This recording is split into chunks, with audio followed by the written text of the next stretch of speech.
In today's video, we will discuss about a major topic related to module 13, which is DNA libraries. The fact is, all of you must be aware of the fact what a library is. It is basically a region where we store information. And when it comes to DNA libraries, that means in most of the cases, it stores information of your genetic content. Now, DNA libraries can be of two types. One is the Genomic Library, another one is the cDNA library. Now, the fact is, when it comes to Genomic Library, it bears the entire genomic sequence. That means both the intron as well as the exon is present within it. And it is irrespective of prokaryote as well as eukaryote. That means a major part of unnecessary information is stored within it. Let's see how this entire mechanism of genomic library construction occurs within the system. Let's dive deep into it.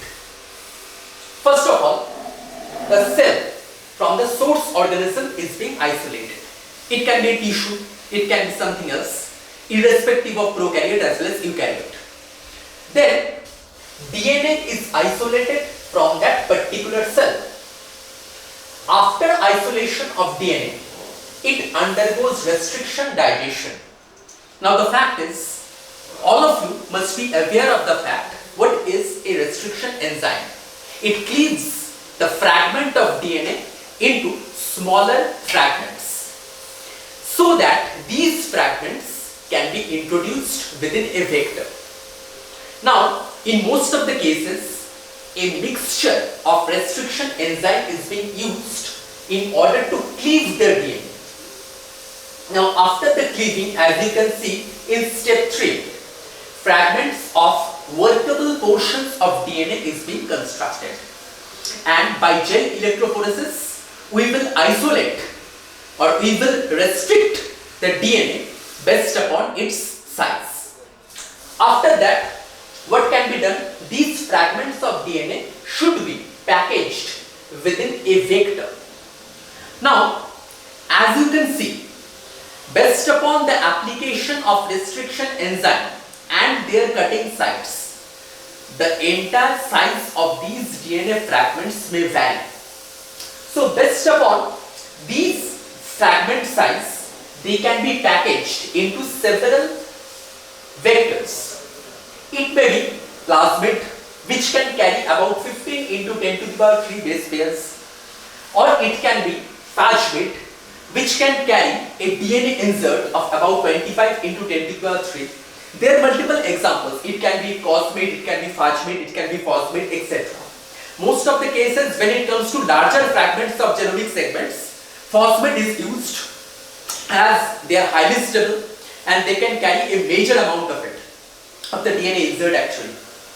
Now, after these fragments are introduced within our recognized vector, they are ligated and now the recombinant plasmid is ready.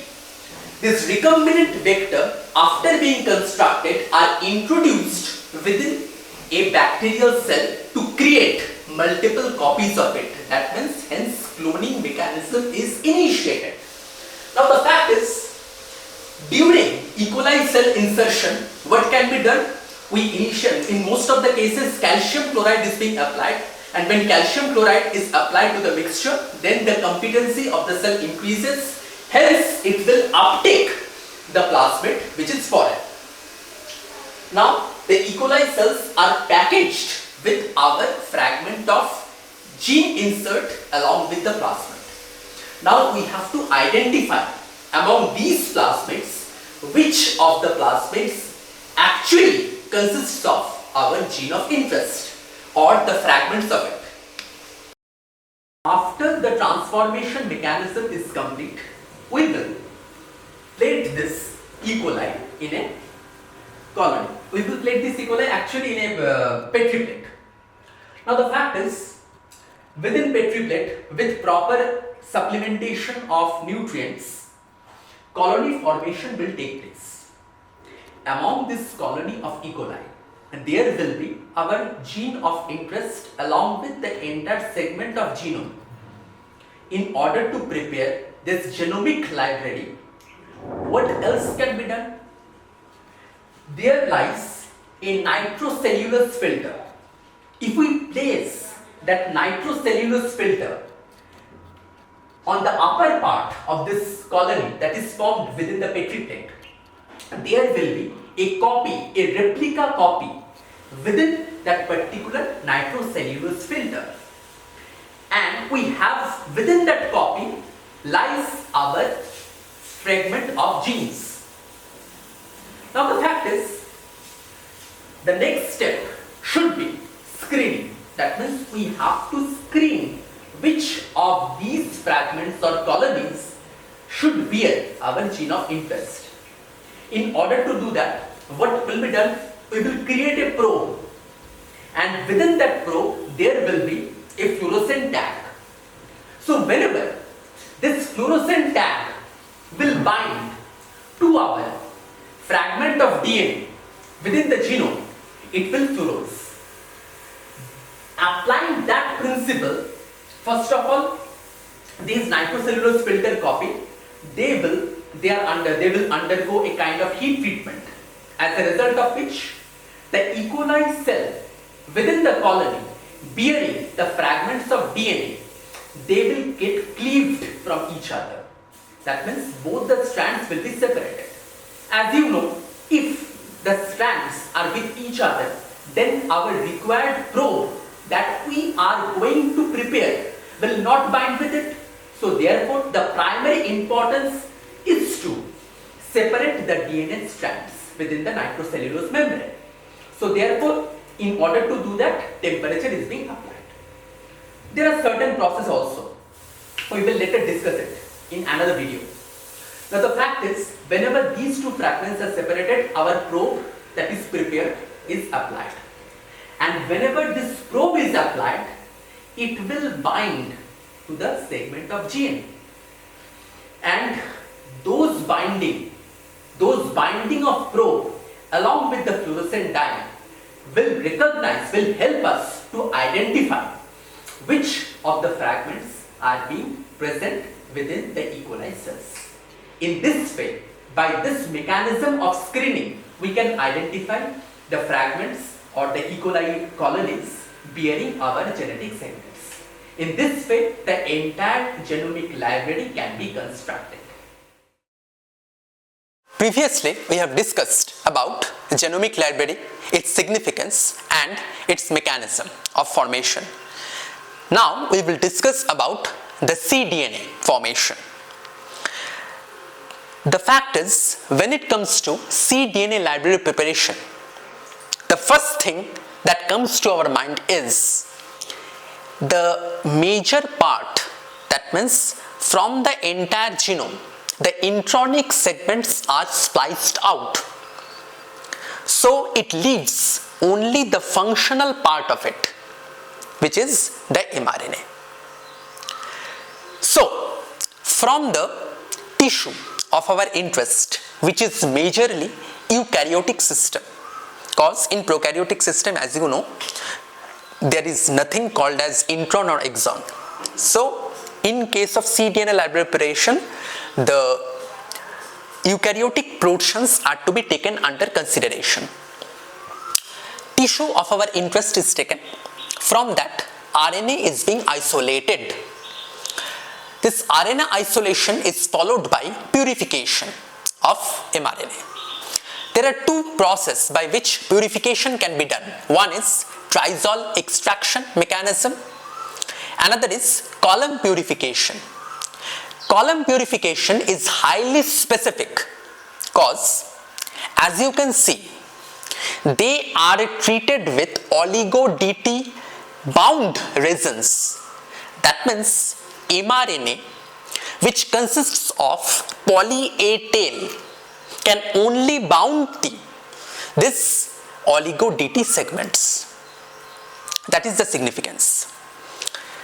This leads to our next step, that means cDNA synthesis from mRNA. Now let's see how the preparation of cDNA takes place within a system. We have isolated the RNA, mRNA, which has a poly A tail. Now, oligo-DT primer is added to it. This oligo-DT, it binds to the poly A tail region based upon its complementarity. Next, within the solution of cDNA preparation, reverse transcriptase is added. What will it do? It will initiate the binding of complementary bases within the newly synthesized strand. So therefore, the newly formed hybrid consists of a 3' to 5' DNA fragment and a 5' to 3' previously formed mRNA. Now what is to be done? Alkali digestion is initiated. What is the purpose? To remove the mRNA fragment.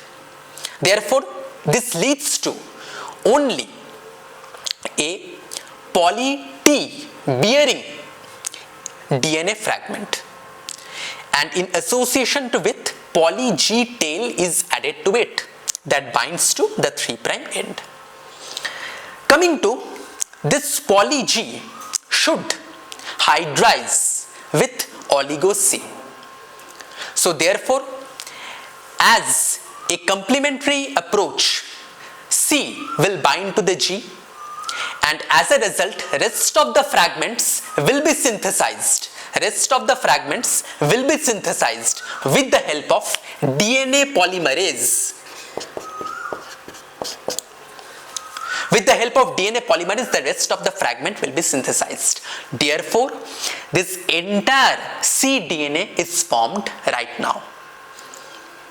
Fact is, this cDNA, after being prepared, should be methylated for protection against any kind of RNases, and they are also added with restriction enzyme cutting sites. What is the purpose behind it?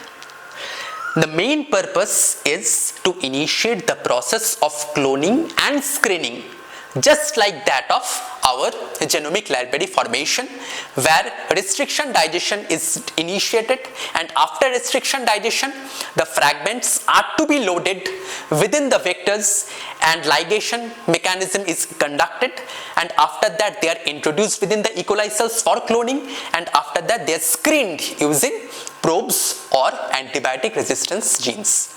This is the mechanism of formation of cDNA library. So therefore, the major difference between a genomic library and a cDNA library lies within the presence of the functional part and the entire genomic segment.